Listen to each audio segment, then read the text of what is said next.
Welcome back to another episode of November 1 Uniform India, all things ham radio. I am Nick, and today we are going to be reviewing the Alinco switching power supply. Now, I bought this power supply along with my radio. I've had it for about 2 months. Now, going into this, I knew that I was going to be doing portable operations with the 891. But I also knew that I wanted an option to be able to run it in the house. So, I went ahead and got the power supply. This is a 32 amp max power supply, 30 amp continuous. I was a little bit hesitant at first about getting a switching power supply because of the noise that could possibly happen. Now, I do have a transformer type power supply, but it's not rated high enough to be able to actually run an HF rig at max power. So I went ahead and I purchased the switching power supply. The switching power supplies are a lot more compact, they're a lot more lightweight. The Alinco power supply weighs a fraction of what the transformer power supply does. So when I was ordering my radio from DX Engineering, they also recommended this Alinco power supply. So you know what, I'll go ahead and I'll give it a shot. So I went ahead and ordered it. I figured, you know, if they're recommending it, it's gotta be good, right? So I went ahead and purchased it. And after I purchased it, I unboxed it and I posted some pictures on Facebook onto some of the ham radio pages and also POTA, Parks on the Air. And to my surprise, a lot of people came back and said, hey, I have the same power supply, check mine out. They posted some pictures. So that was kind of reassuring and comforting to know that, hey, this power supply isn't junk and it's good. And I haven't had any sort of noise issue or anything like that. This power supply is specifically designed for communications. Now, that's not to say that some noise might not happen.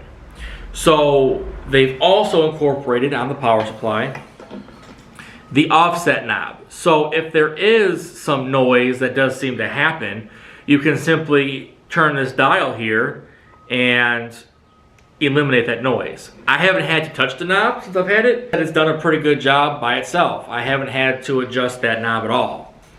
And just to make mention here real quick, those two yellow lines there, when you turn the knob, it clicks in place. So right there, that's the default. This smaller diameter is the noise offset, and the larger diameter knob is the voltage regulator. You guys can see right there. And when they're in this default position here, it's set at the 13.8 volts. This power supply does also have a preset function option on it. So basically on the back of the radio, there is a switch right here where you hear the preset on and off, and this the cord's kind of in the way, but that little notch right there is actually where you set your preset voltage to. So basically, once you set your voltage preset to where you want it and you turn the preset on, basically what it does is it disables the preset, or it disables the voltage knob on the front. So as long as that is set to the proper voltage and the preset is turned on, that switch is turned to the on position, you don't have to worry about that front knob getting turned and possibly overvolting your equipment. So I thought that was pretty cool too. There is also the remote control jack right there. And basically what you can do is plug in a remote control for the voltage, and you can, manually adjust it from a distance.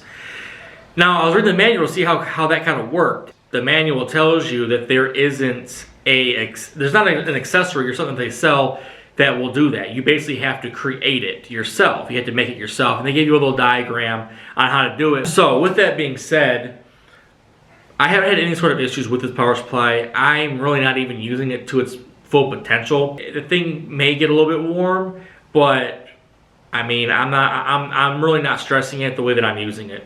I can definitely put more of a load on it and it will definitely be able to handle it. This unit does also have some protection functionality with it as well. If it does short out, there is a circuitry in there that will automatically shut it off. And there's also a current limiting system in there as well. And on the back, there's also a fuse. And this right here is your grounding screw there. So I mean, of course, you want to make sure it's well grounded so you don't run the risk of electrical shock, and also to help prevent any sort of noise that could occur. In my unboxing video, I did kind of go over real briefly some of the knobs and switches and stuff on it, but I want to do a little more of a in-depth look at this.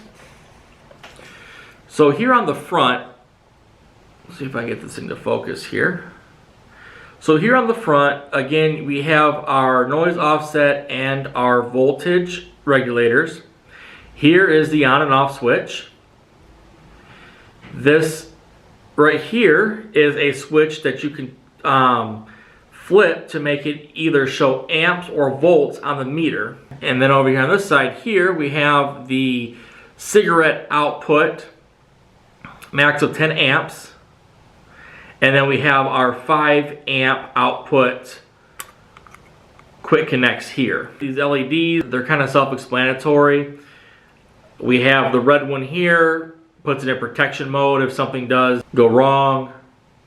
We have our preset button, so that button will light up if your preset is turned on. And then we have our power button here that obviously will light up when this thing is turned on. On top, we have our heat sinks. And then flipping it over,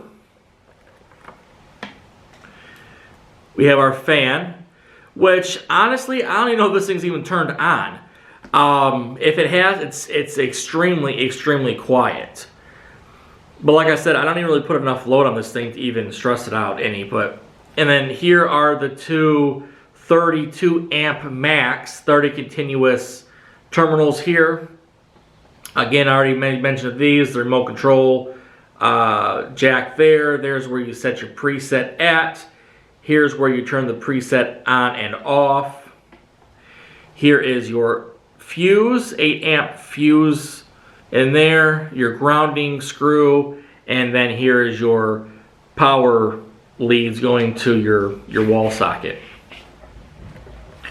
Now, this cable that I have here, you guys can see it here, is actually 2 cables in one. I got these off of the PowerWorks site. I will have a link to it down below.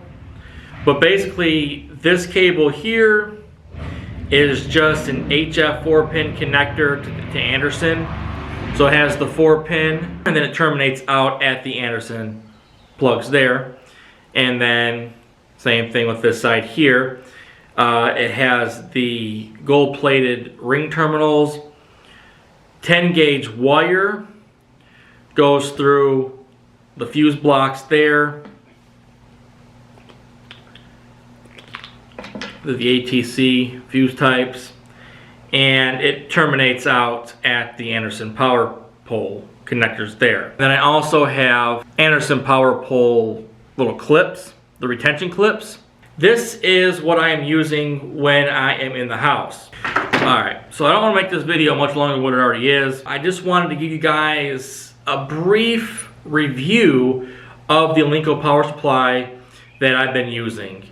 And like I said, I'm not even really using it to its full capacity, and it's been working flawlessly for me. I haven't had any issues with noise. So, if you guys have any further questions or comments, or you guys want to know anything else about the power supply or my setup, please feel free to leave them in the comments below. I'm also going to be doing a review on the Yaesu FT891 as well. So I'll be looking forward to that video. And until next time, guys, 73s.